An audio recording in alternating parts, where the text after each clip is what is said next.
Hello, everyone. Thank you for joining today's webinar hosted by ACEDS and sponsored by iPro. The name of the webinar is Lean Thinking and eDiscovery. I would like to introduce the speaker. Her name is Christina Metis. Tammy Doss. Tammy Doss is the Vice President of Sales for iPro Tech. She is based in Tempe, Arizona.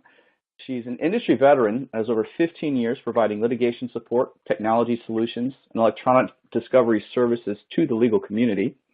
Tammy has held management positions in sales, marketing, client and professional services, and project consulting with Encore Discovery Solutions, Lex Solution Corporation, Synergence, Epic Systems, and Indata Corporation. Tammy is a certified electronics specialist and has held board positions with both ACEDS and Women in eDiscovery chapters. She has a passion for leading, educating, and developing people. Tammy is an Illinois State University graduate with a Bachelor's of Science degree in Business Marketing. I am going to hand it over to Tammy now, and she is going to show the presentation. Thank you, James. Hello, everyone. I'm Tammy Doss, and we're going to talk about lean thinking and eDiscovery today. So lean thinking, what is it? So, you know, there's a lot of material out there related to lean thinking in manufacturing. Lean Six Sigma is a methodology that relies on a collaborative team effort to improve performance and basically take a look at process, procedure, and eliminate waste. Look for defects, overproduction, waiting, and things that cost companies time and money.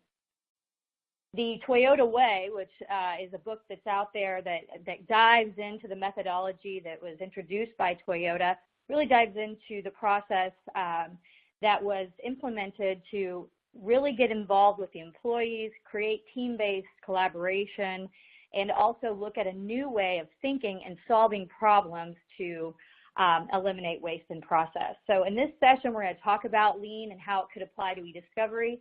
The process of evaluating, procedures in the workplace and creating a culture of constant improvement, eliminating waste, increasing productivity and efficiency. One of the funny ways that I've heard this described in lean thinking, it's all about getting everyone involved. And sort of a story that's out there is the story of Tom Sawyer and painting the fence, and about how basically Tom Sawyer was painting a fence and wanted to get out of doing the work, and basically made all of his friends think that work isn't really work and that they want to be part of painting the fence.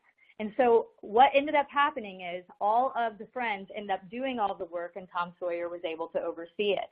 There are a lot of lessons there. Now, while we don't want to trick our employees, the idea that work isn't work, it holds true. And so one of the main reasons that we want to talk through the team collaboration associated with Lean Six Sigma and this collaborative environment is it really helps engage employees and get them to be part of the solution to help the organization improve. So a lot of times we're looking at increasing productivity, especially in the eDiscovery world, whether it's a law firm, a litigation service provider, or a government agency. There is a lot of stress and pressure around deadlines and data and volume and quality. So there are a couple of different approaches to increasing productivity, quantitative and qualitative. In the quantitative method, the solution seems to be, let's throw more people at this problem. Let's just add more machines. We'll work more hours. We'll create third shift. We'll do all of these things to try to be able to increase our productivity. Qualitative is, you have a couple of different ways. You can just keep moving forward with the staff that you have, the resources, the machines, the software, et cetera, and just work harder. Or implementing a process like Lean so that we can actually increase efficiencies in the process. So we talked about this. We actually did a variation of this presentation during our innovations conference, and there were a lot of different comments, and some of them are, we're just too busy to implement new process and procedures and to spend time evaluating. We're too big, or on the flip side, we're too small, or our people won't know what to do, or our process is just good enough as it is. I've been a part of a number of organizations that went through mergers and acquisitions, and that is a very big part of our industry right now. And it's always an interesting dynamic with bringing two teams together and trying to decide what the new process, procedures, and what the guidelines should be for how to run the day-to-day business. And it becomes even a bit of an emotional issue in a lot of ways because people are so tied to what they do, and their answer is, we've always done it this way. This is the way that we want to work, and I don't want anyone to change it. So change is a really big obstacle to overcome with any staff and any organization in any industry, but it's certainly tough to overcome in ours. So we've all heard this quote, I'm sure, but the most dangerous phrase in our language is, we've always done it this way. And so I always challenge my staff and my teammates to really think about what they're saying when they have the urge to say, well, we've always done it this way. Because honestly, sticking to how we've always done things and doing it over and over again and expecting different results is the definition of what? We all know it's the definition of insanity. In order to improve and evolve, we have to be really honest with ourselves to understand where we are, where we're going, where we want to be, and being able to measure the gap so that we have a good understanding of what we need to do to get to the other side. So iPro adopted Lean about a year ago. We started working through this process. I'm going to kind of walk through that in a moment. But just to point out a couple of items as it relates to just eDiscovery overall, there's a lot of touches in the eDiscovery process. And regardless of what part you're serving in the litigation technology world, there are lots of places where multiple people are touching the same data over and over again. Media is received, hard drives are received, they are opened up, somebody takes a look at them, they're being copied up to a network location, they're being then copied again to another network location. There are 3, 4, 5 different pieces of software that are being used to work with that data, multiple departments. And over time, a piece of media could be touched 24 times or the data on it by different groups of people. There's a lot of waste in that process, and there's a lot of disparate systems that aren't working together that create a lot of manual steps. Even in the data processing world, think about the time it takes to run a report, figure out what custodians we have, go back and choose which data locations we're going to process, and then importing it into this system, extracting the data, ingesting it, running searches, perhaps then exporting the data, importing it to another system, running other different types of tools, analytics, things of that nature, and searches. And the list goes on. So there's a lot of import, export, moving data locations, and this takes a ton of time. But most importantly, it introduces a lot of room for mistakes, a lot of room for error, and it's really difficult to go and trace back to where the failure may have occurred. So with iPro, and having worked in both software and on the litigation support provider side, there are different approaches to looking at how we could use it. And for iPro, it comes down to we need to go faster. We're a software company. The industry is ever changing. We need to develop. We need to have ideas and build the architecture and develop software and test that software and release that software. We need to do that at a much quicker pace. We need to reduce waste in multiple systems. And it's not just related to the eDiscovery portion of our business, but there's waste in accounting, there's waste in sales, there's waste in IT. We have to evaluate the interdepartment touches, all the pieces and parts that go along with what we would call the value stream, from the time that a customer places a sale with us to the time we deliver the software and invoice it. What are all the steps in that process to get there? We want to make sure our resources are aligned, that we have efficient workflows. Being profitable is very important. If we continue to throw bodies at a particular project, obviously over time that's going to have a negative impact. We want to be able to do more with less, and that doesn't necessarily mean people. And so one of the things that I think lean gets a bad rap is that there's an assumption that lean means that we're going to have to do without or not have all the elements that we need, whether it's machines or people or time or whatever the case may be. That's really not what that means. Going and becoming a lean organization means that you're maximizing the resources that you have.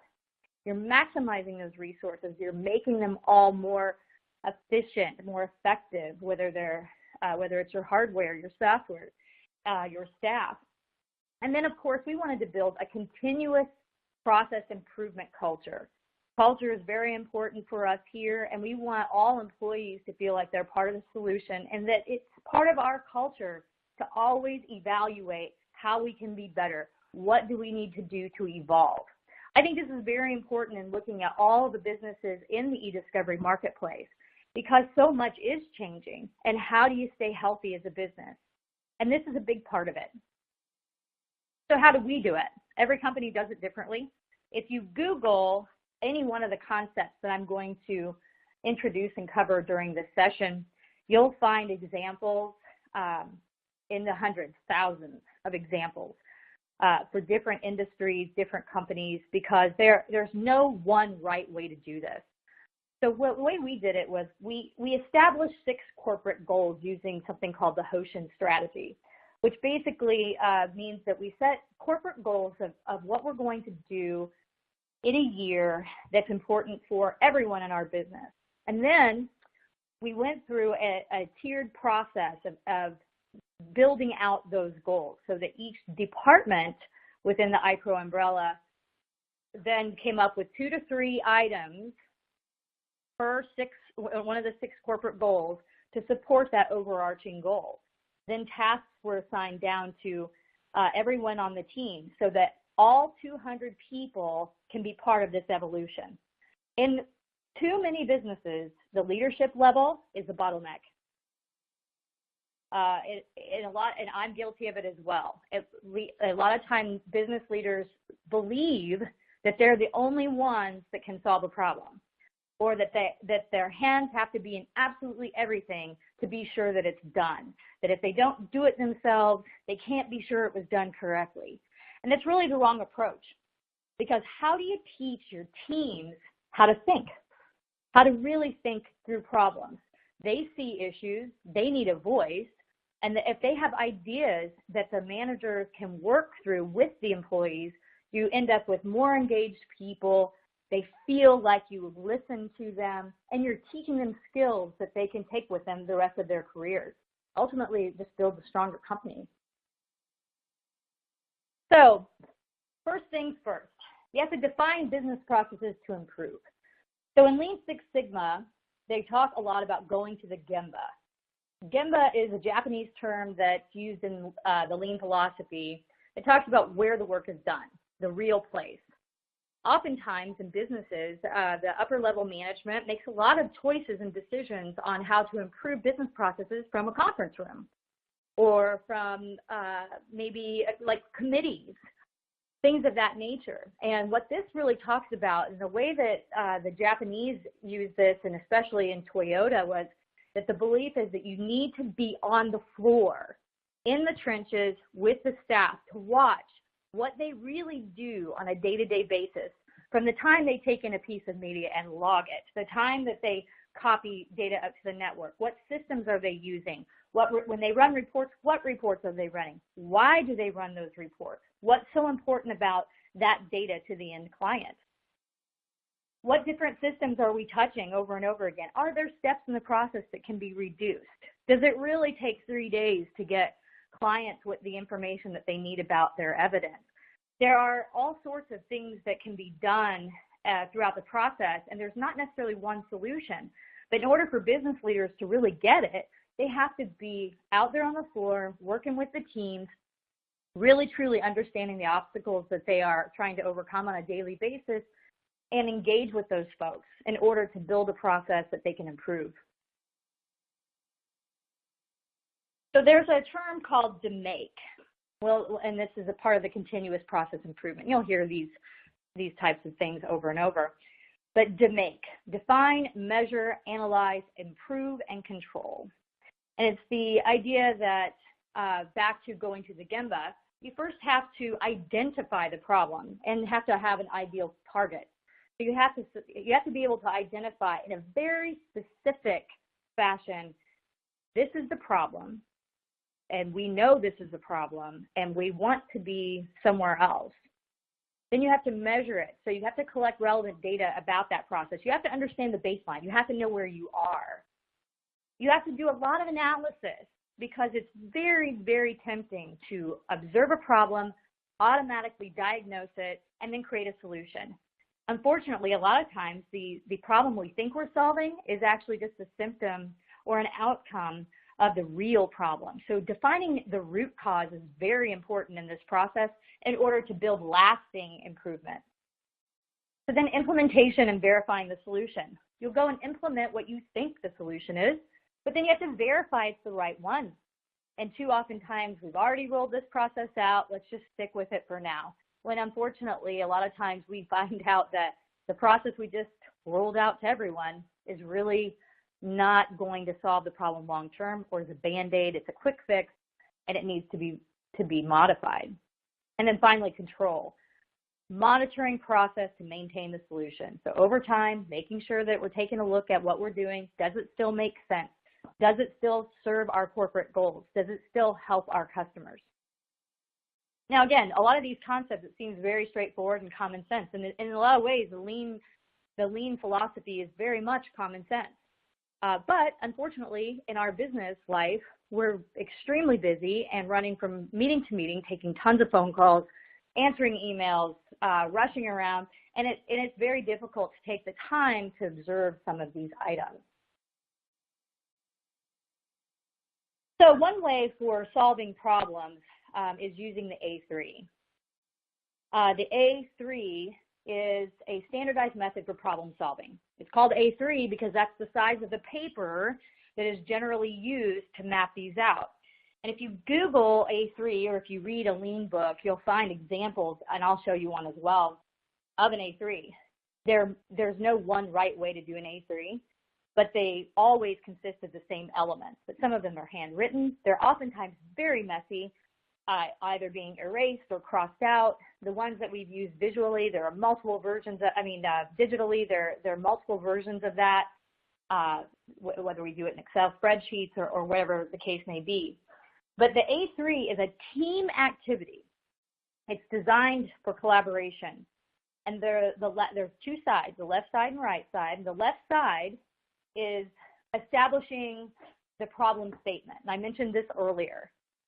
Defining the problem in a very specific fashion and establishing this is the problem we're trying to solve. And you put that on the paper. You got to make sure that that's there so you keep referring to it. Then you define the current state. Where are we today? You have to create the future state. Where do we want to be? And then measure the gap. That's the only way to get to the next side. The A3 is designed to focus on the left side. We as business leaders are renowned for someone comes to you with a problem and we immediately solve the problem. Oh, I know what you're talking about. Do this, it'll fix it. And unfortunately, that's not always the best way to do things, but sometimes that's all we have is that moment in time to fix the problem. So a lot of times on the left side, you'll go all the way through to the measurement process and say, well, now that we've actually talked through this as a team and we've done this collaboration and we've bounced these ideas, I'm not sure that we appropriately established the problem statement. And a lot of times that problem statement has to be rewritten over and over again. And a lot of times the current state is a tough part of the process because you have to be very honest with yourself and with your teammates about where we are in that current state. And a lot of times we think we're doing a little better than we are. And in order to correct the problem, we must be very honest there. Then you move to the right side. And the right side isn't just a great big sign that says solution. The right side is where you develop countermeasures. And there could be multiple countermeasures. It's not necessarily a solution, but what are the things that we can do to combat the problem we've established on the left side? And then you implement that for future state process, and you go, and then there's an analysis and there's controls, and you go back, and it's very fluid. It's very fluid, and it does change, because oftentimes when a group goes through this process together, they find more things they've uncovered. And we actually did them here. All of our managers and many of our employees did A3s for specific problems, and smaller A3s were spin-offs, because we found that, yes, we're solving problem A, but now we realize that part of the reason problem A exists in the first place is because we have these problems over here. So it's a very fluid and ongoing process. So this is a copy of an A3. The image didn't come out great, but there's a book that's called Managing to Learn by John Shook. It actually describes how to write an A3 and build an A3 and using it as a learning tool and a problem-solving tool in your organization. It also focuses quite a bit on the interaction with the employees, because there are multiple outcomes to using A3. Obviously, solving problems is one of them, but the other one is the aspect of teaching and coaching employees on how to think through the process, being guided by their managers. Managers, directors, VPs, all want to jump in and solve the issue. But honestly, it is worth the time to be able to get the ideas from the employees, ask them why they're getting to that conclusion, and helping them work through the problem. It makes them much more aware of the processes around them, and it actually teaches them to see the world around them in a different way, to where they are more apt to recognize and correct problems in the future. So as you can see, there's the left side, and I walked through what they should be left and right, and this one's a little different because, like I said, they do change. So this one has a problem statement up top, create a robust process for translating documents. Then there's the background about the translating the documents to English. Then they go through and they talk about the current conditions, the goals. They outline the goals, and they're specific. So they say reduce cost by 10% because the goal needs to be smart. It needs to be a SMART goal. It needs to be specific. It needs to be measurable. It needs to be attainable, and so on. The analysis, big part of the process. And then once they've completed the left side and are confident that they're on the right track, they can move to the right side where their proposed countermeasures live. And there may be 10 proposed countermeasures. There may be 2, and in this case, there's 1 proposed countermeasure. Then they build a plan, and then they do a follow-up to see if that plan, in fact, works. And again, this is another thing that, Google is our friend. You can find tons of information on A3s. Another very important concept in lean manufacturing, or the lean management method, rather, is the value stream mapping. And so it's for analyzing the current state and designing a future state for a series of events that take a product or service from its beginning all the way through to its customer. It is different than a flow chart in a lot of ways. So it kind of looks like a flow chart, and there's a ton of information on here. So the 5 main elements of the value stream map are customer, the main fulfillment process, the suppliers, the information control center, and the lead time calculation. Now, a flow chart is just that. It shows you in a linear fashion where product starts and the stages it moves through to the end. In a value stream map, there's information being tracked in the value stream map. Sure, it shows a path of where the data moves, where the product moves in the process, but it also includes what the dependencies are. So step 1 is here and step 2 is here, but only if these conditions are met. So there are dependencies, there are variations, there's communication, there's information that's all built into the value stream map. And the other thing is it's really focusing on time, like lead time, which is the time between the initiation and the execution of the process. So in the car manufacturing business, it's from the time the order is placed to the delivery of the new car. And in that industry, the lead time reduction is a huge part of the point in this process. The longer the lead time means the higher the total inventory is. So the higher the inventory is stacking up on the front end before it can move forward to the next place, which indicates there's waste. The other piece of a value stream map that's important is understanding where value is being added and where there are steps in the process that are unnecessary. So non-value adding time would be called waste. And many studies show that we only add value to a product less than 5% of the time. The rest of the time is wasted. So when you do a value stream map, a lot of times the results are quite appalling because you find out just how much time is wasted in the process and is not providing any value to the end customer. So, and part of this, when we're implementing, we're doing A3s, we're doing a value stream map, etc. All of these things build up, and we end up having a set of goals. We have a set of tasks. We have a set of metrics. We have items that we're working toward. And a big part of this and making it successful within any organization is communication. So we've implemented this here, visual management systems. Visual management systems traditionally are physical boards that are located in each department on the floor. So they're visible to everyone. We have physical boards throughout our company on the floor. And then we also have visual management systems that are electronic. We have a number of dashboards and business intelligence applications, and we have charts and graphs and all types of reporting tools that are made visible to whomever they impact. But the boards that are physical out on the floor are actually, we're a technology company. When we first were introduced to this, we thought, oh, are we really going to buy all these huge boards and put all this stuff out there? It's actually quite effective. It's a great tool to have. Every department has stand-up meetings in the morning. They might be 10 minutes, and they go through the items on the board that basically say, here's what we said we're going to do yesterday.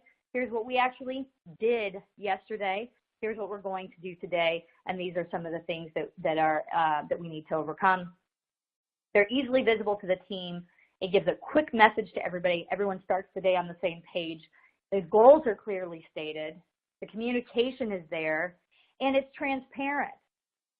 We even do it here on the sales floor, and so everyone knows where everyone stands at any given time. If someone's having a great week on sales, everyone knows it and can congratulate that person. If someone's having a rough week, everybody knows that too. And it's not a method for punishment. It's more of a method for honesty and open communication so that team members can work with one another to learn how they're doing things and how they're being successful.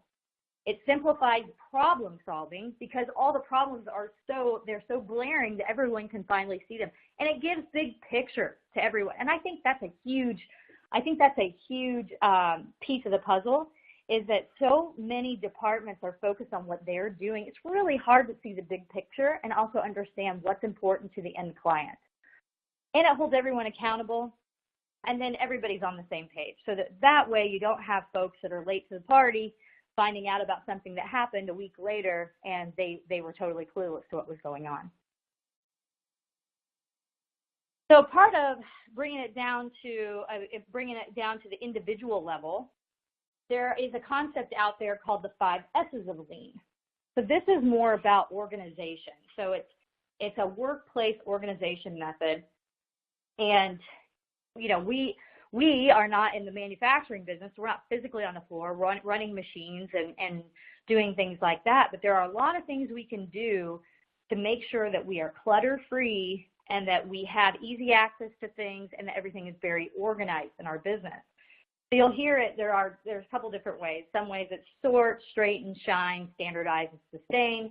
Over on the right, I have a visual there that instead of straighten, it says set and order. They mean the same thing. So the definitions here, pretty straightforward. Sort, it's just basically distinguishing between what's necessary and unnecessary to do the job on a daily basis. Straighten, everything should have a place. And this is not just physically. Sure, everyone should have a nice, neat workstation. They shouldn't have paper spread out all over the place and Post-its all over the place and to where they can't find things easily and quickly. But also, we all use repositories for our documents or some directory structure within a network, SharePoint, things like that. And it's really important that documents are kept track of in any business, just from the simple fact that if there are old versions of documents that are flying around, it can be very damaging to the business. If you have to go through multiple folders and click around and you can't find policies and procedures, or if they're not posted to where everyone has access, that's obviously an issue. So everything should be in its place. Shine, just basically having work sites that are free of clutter. What's it look like in your office? It's funny because in the early days that I was in this industry, we did a ton of scanning. It was a lot of scanning, coding, and we did eDiscovery too. But I look back on those days now, and we did a lot of things to try to make the office as clutter-free as possible. We had a box room, we had a media room that was secured, and all of that. And I have to say that there are times I've gone in to visit other shops, and there are boxes all over the place, documents everywhere, binding elements that have been removed from originals laying all over the floor. I mean, just, it's very, very disorganized. And when we're dealing with, and especially in our business, the integrity of the original documents, physical or electronic, is obviously of utmost importance. So this is very much applicable to our business today. And then building standards. Everybody knows that this is what is expected of you as an employee here, as a team member here. This is our home, and we're going to take care of it, and this is what's expected. And then obviously long-term behavior management and making sure that we're maintaining standards going forward. Just teaches good habits. It also helps with quality, the delivery. There's nothing worse than trying to get an update on a project and calling a project manager and finding out that they're shuffling papers and they're not sure, and they're IMing someone for help, and just chaos. That doesn't instill confidence into end customers. And having an organized office is obviously a no-brainer. But unfortunately, it's just not that way universally. So overall, the benefits of adopting Lean. There are multiple benefits. Now, I've got items here on the slide, but I can just speak to from our own company. The benefits of adopting Lean are many. For one thing, we have more communication avenues than we've ever had before. We are reducing the amount of time we spend in meetings, which is amazing if you ask me, because I feel like if I get one more meeting, and then when you're walking past all the conference room, all the doors are shut and all the people are in there, we're thinking, wow, if we're all in these meetings, who's actually working on stuff? The meeting process is there because there's constant concern that not everybody's on the same page. With our new way of identifying processes and procedures, posting those results, displaying metrics for everyone so that they know how we're doing, how we're going to get to the next level. What are the things that are in our way? I mean, all businesses have issues that they need to overcome.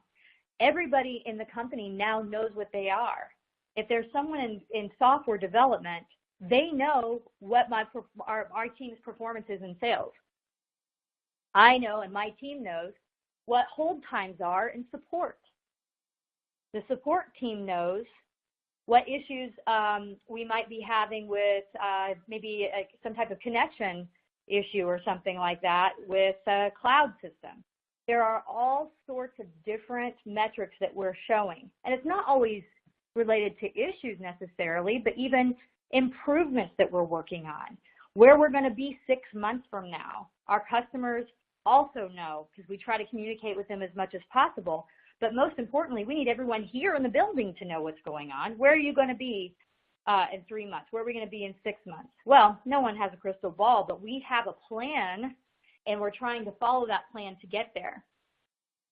With the eDiscovery world, we have numerous companies that are working too many hours with too few people, and they have deadlines, and they're just doing the best they can to serve the customer. And a lot of this can be alleviated, not maybe eliminated, but alleviated by a great look at the process that's in place, finding the waste, finding the multiple touches, how many steps, how many clicks, how many moves, how many shifts. All those different pieces, even if it's small at the time, lead up to what we talked about earlier, where we talked about the non-value time, the time that we're not adding value. And if we can try to eliminate those, reduce those steps, we can obviously see a great improvement there.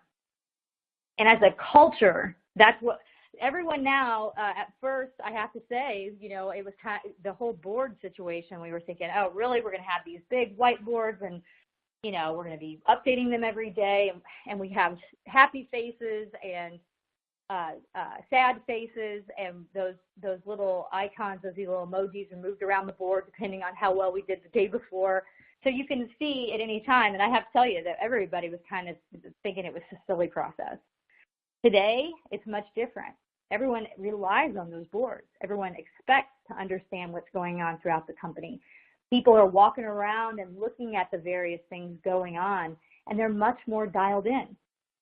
We're in the process now of implementing another lean initiative where our employees are allowed to, or not allowed, I shouldn't say allowed, encouraged to submit ideas or identify problems that then are vetted by their managers, and they can walk through the process with them, similar to the A3 process, and some turn into A3s, and some get escalated internally.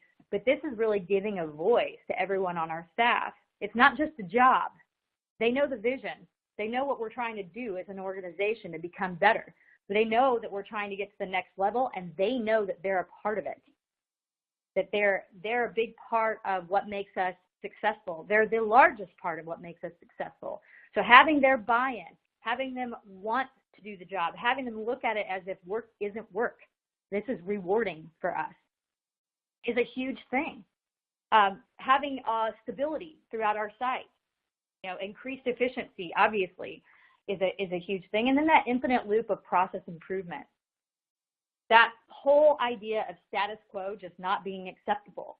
Of course, you want to be stable, and you don't want to change everything every day. But if we ever get to a point where we feel like we're doing pretty good, then we've got a problem, because we need to go back and check and see where else we can get better. Because that's really the whole point of this process of the lean thinking is, this is what we do today, and this is where we'd like to be. How do we get there? Once we get there, we then evaluate and say, okay, that's where we wanted to be, but now we want to get to the next level. So how do we get there? And it's just a loop that increases over time, and more people jump on board to help be part of that process. Making sure that we're looking for defects, overproduction, and waiting. Where is all the waste? Then, you know, overall, a byproduct really is a boost in customer satisfaction. You're able to get items to market more quickly. You're able to respond to customer requests more quickly. You're able to process and deliver productions more quick, or, you know, run a production and deliver it more quickly, process data more quickly, and have good quality and reasonable pricing and good communication. That's automatically going to increase customer satisfaction, because it also increases customer satisfaction to the level that they also feel confidence in you. So it's not just, oh, I'm satisfied with the person I'm using for data processing, or I'm satisfied with the law firm that represents me, or I'm satisfied with the software that I'm using, but I have confidence in it. I believe in their team. I believe in the interaction with the folks, and I've built a relationship, and I know that they understand what our goals in our business are. And that's a huge piece. It's also a bottom-up philosophy. It's not just a few people who are, hoarding problems because they believe they're the only ones that can solve anything, and then making decisions that impact everyone without taking the time to find out what's going on. Instead, you're building teams out there that are more aware of where the problems exist. They're more aware of how to map those problems, how to how to work through them and talk it out and define the issues, and they have a better method to come up with countermeasures, and they're watching for it, and they're on the ground floor doing the job on a day-to-day basis and are able to then communicate up through their managers, up through the executive teams to get real change that has real value to the customer. And then finally, enhance teamwork. You know, we have an initiative here right now, and there's actually a meeting on it later today, that's a touch-based meeting where we are working on building cross-team metrics. And part of that process is just working in small groups of people between departments, finding out what the impact is on one team to another, and also where there can be improvements in collaboration, communication, and then the rolling out of process and procedure. A lot of times we've found throughout the past year that multiple departments are working on very similar initiatives separately. And so when you take that cumulative amount of bodies and brain power and the amount of calories that we're burning on the same project or the same process, same problem, is astronomical. If we just take in maybe one or two of those people out of each of those teams, put them together, that we could come up with a solution that helps everyone. So to wrap up here, in eDiscovery industry, we have so much at stake as it relates to evidence in a case, the collection of that data, the reporting of it, the processing, the integrity of the work that we're doing, the integrity and quality of what we're delivering, the efficiencies of the software that we're using, the level of automation that's available to us, and the deadlines. And when upstream there's a failure in process, it impacts downstream at a compounded rate. And so by taking a look at these things, there's a lot of hope in this, because it doesn't have to be this hard. I mean, eDiscovery is always going to be difficult, but it doesn't have to be muscled every single time. Companies can look at ways to become more efficient, to become a lean organization, and not have to just get everything through by brute force. Because why? Because that's just the process. That's the way we've always done it. And that's, you know, like we talked about earlier, that's the way we've always done it is not a good answer for that anymore. And no one in this business has a choice but to continue to evolve and to continue to seek new ways of doing the same thing, perhaps, but in a better, more efficient, more automated way that makes the most sense to the end customer. So I guess the moral of that story would be that Tom Sawyer had it right. If you think that work isn't work and you can engage people in the process and get them involved to where they want to do these things, they want to do a good job, they want to serve the vision, they want to become better and take their careers to the next level, they want to be coached, they want to be mentored, and they want to be part of the overall solution so that they can also reap the benefits of the satisfaction knowing that they were a contributor to making their company a better place to work. And that overall is why we've done that here. In addition to trying to be more efficient, also giving everybody on our team purpose, vision, a sense of belonging, and ultimately ownership in the process. So with that, I'll take any questions that anyone has. James, if you'd like to facilitate that, that'd be great. Sounds great. Thank you, Tammy. We actually had one come in earlier, and it was concerning the methodology shown before the A3 process, and they want to know if that was similar to Agile. Well, I think so. Agile. Oh, I'm sorry. Let me look back here. See if I can find.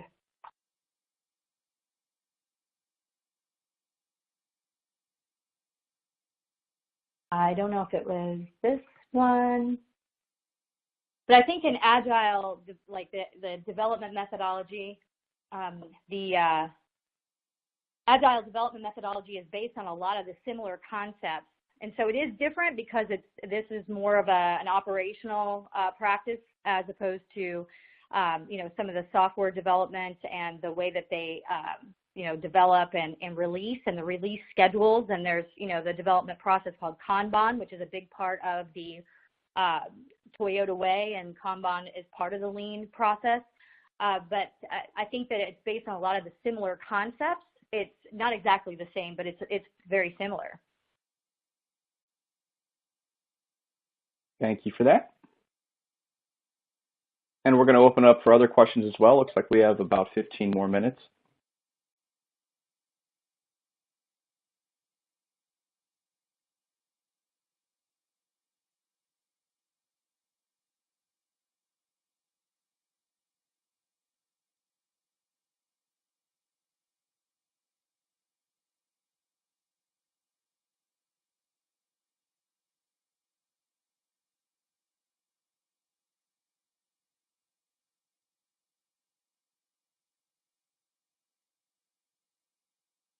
So we have another question that just came in, and it is, what is the hardest parts of implementing? I think the hardest part for us thus far is just the change in thought process overall. We've had, we rolled it out to everyone in the company, but everyone has different ideas of what they need to change. And so we've had to spend a lot of time with the individual teams, letting them know what does it mean for them, giving them examples on what it means for them. Because you're just doing a very high level, it's like they get the concept and it's like, okay, conceptually I get this, but what's the practical application of these guidelines? And I think that in a lot of instances, there are some folks, and it depends on their role too, where they kind of feel like, well, I mean, why should I be concerned about this other group? Or if I just do my job and I do it well, do I really need to look at the whole department? And so once we started talking with the individual teams and we addressed some of what they were doing, and people started receiving tasks and they started understanding how their input was valuable and how it would support the overarching goals of the company, it had a lot bigger impact. But I think overall, just introducing the concept for many people here, it was the very first time. It was the very first time. So I'd never worked in an organization that was truly doing lean. I did read the Toyota Way a long time ago, 10 years or more ago. And that was my only real experience, was reading that book. So for a lot of the folks in our company, they'd never really even paid much attention to it or even heard anything about it. So it was just really getting the idea across and building in guidelines for them to follow to kind of lead them through the process. Thank you. I have another question coming in, and it's what kind of lean training do you recommend for those that are new to CI?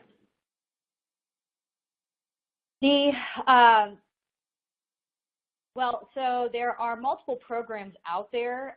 There are classes where you can go and get Lean Six Sigma Green Belt certification, and so there are places in pretty much all local areas where you can go and get that type of training, those types of certificates. There are a number of consultants out there that will come in. It depends on if it's an individual versus a company.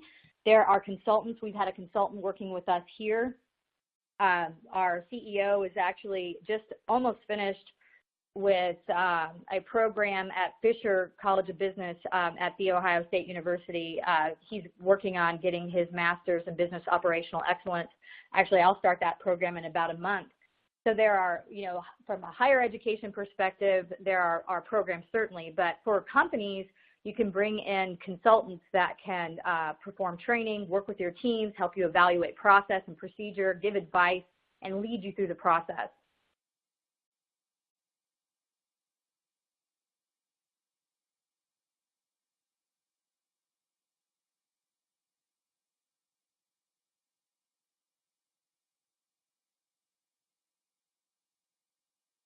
Anything else? Anyone else?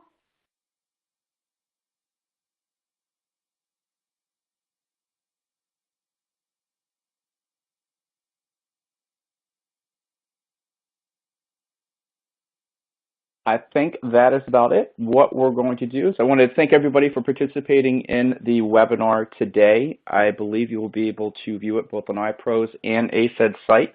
If there are any questions we were unable to get to, please feel free. We're going to actually have some team members from iPro reach out to you individually and make sure that everybody gets taken care of. Thanks, everyone.